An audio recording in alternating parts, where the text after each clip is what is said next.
محکمہ موسمیات نے ملک میں مزید بارشوں کی پیشگوئی کر دی۔ کراچی سمیت سندھ کے بیشتر شہروں میں 30 اگست سے 2 ستمبر تک کے دوران بارشوں کا امکان۔ کراچی میں ممکنہ شدید بارشوں کے باعث اربن فلڈنگ کا خدشہ۔ گوادر، کیچ، پنجگور، خضدار، لسبیلا، قلات میں بارش سے نشیبی علاقے زیر آب آنے کا خدشہ۔ شدید بارشوں کے باعث لینڈ سلائیڈنگ کا بھی خدشہ۔ آزاد کشمیر اور گلگت بلتستان کے بیشتر حصوں میں بھی بارشوں کا امکان۔ گلگت بلتستان میں لینڈ سلائیڈنگ اور گلیشیائی جھیلوں کے پھٹنے کا خدشہ۔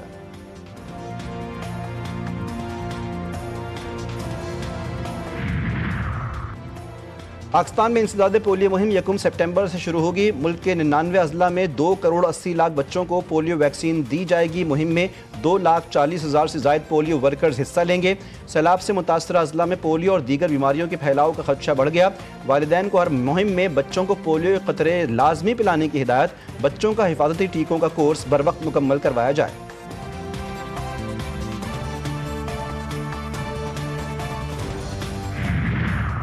اور اسٹیٹ بینک نے مالی سال 2025 کے سالانہ مالی گوشوارے جاری کر دیے۔ ایک سال کے دوران اسٹیٹ بینک نے 2,500 ارب روپے کا خالص منافع حاصل کیا۔ قانونی تقاضوں اور اکاؤنٹنگ فریم ورک کے تحت 2,428 ارب روپے کا منافع وفاقی حکومت کو منتقل۔ سالانہ مالی گوشوارے اسٹیٹ بینک کی ویب سائٹ پر دیکھے جا سکتے ہیں۔ چناب کا پانی پنجند پر پہنچے گا تو بتا سکیں گے کہ گڈو پر پانی کتنے لاکھ کیوسک ہوگا۔ صوبائی وزیر جام خان شورو کہتے ہیں کہ سکھر بیراج پر پانی کی گنجائش 9,60,000 کیوسک ہے۔ وزیر ناصر حسین شاہ بولے، سندھ میں تشویش کی کوئی صورتحال نہیں، لیکن بارشوں کا کوئی پتہ نہیں، بھارت اچانک پانی چھوڑ سکتا ہے۔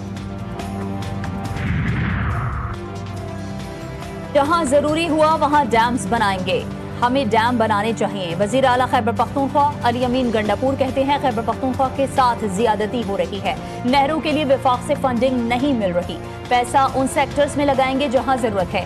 گورنر سندھ نے کہا سیلاب کے باعث بدترین صورتحال کا سامنا ہے، آبی ذخائر میں اضافہ کرنے کا مطالبہ کر دیا۔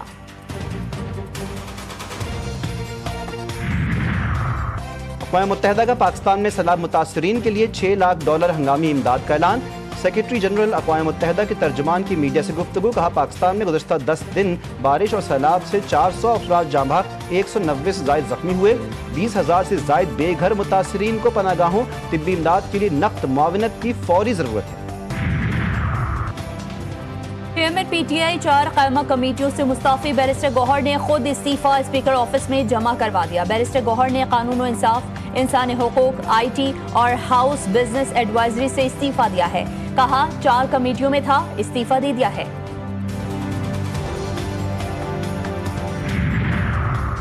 وزیر خارجہ اسحاق ڈار سے اسپین سینٹ کے رکن کی ملاقات، پارلیمانی تبادلوں کو مضبوط بنانے پر تبادلہ خیال، سیاسی، اقتصادی اور ثقافتی شعبوں میں تعاون بڑھانے کی اہمیت پر گفتگو۔ اسحاق ڈار سے جرمن ہم منصب کا ٹیلی فونک رابطہ، دونوں ملکوں کے درمیان تعاون مزید مضبوط بنانے کے عزم کا اظہار۔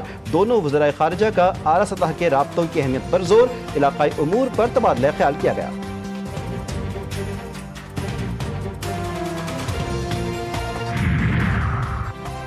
29 اگست کو شیڈیول NFC اجلاس منسوخ، سندھ حکومت کی درخواست پر اجلاس منسوخ کیا گیا ہے۔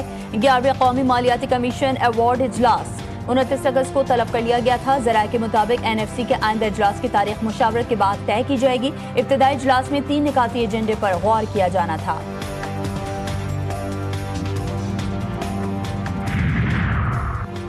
جنا ہاؤس حملہ کیس، لاہور ATC نے بانی PTI کے بھانجے شیر شاہ کو جوڈیشل ریمانڈ پر جیل بھیج دیا۔ پولیس کی ریمانڈ کی استدعا مسترد، عدالت نے محفوظ فیصلہ سنا دیا۔ دوران سماعت پروسیکیوٹر کا کہنا ہے کہ ملزم شیر شاہ سے ڈنڈا برآمد کر لیا گیا، موبائل فون اور سوشل میڈیا اکاؤنٹ برآمد کیے گئے۔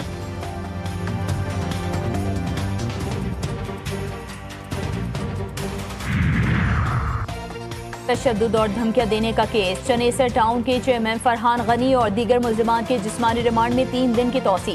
کراچی کی انسدادی دہشت گردی عدالت کے ملزمان کو 30 اگست کو دوبارہ پیش کرنے کی ہدایت، آئندہ سماعت پر پیش رفت رپورٹ طلب۔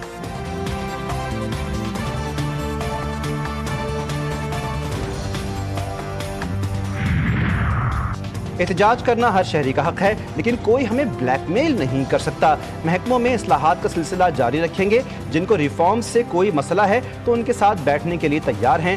وزیر اعلیٰ بلوچستان سرفراز بگٹی نے کہا، میرے لیے بلوچستان کے لوگ اہم ہیں، بلوچستان میں عوام کی فلاح و بہبود کے لیے بھرپور اقدامات کیے جا رہے ہیں۔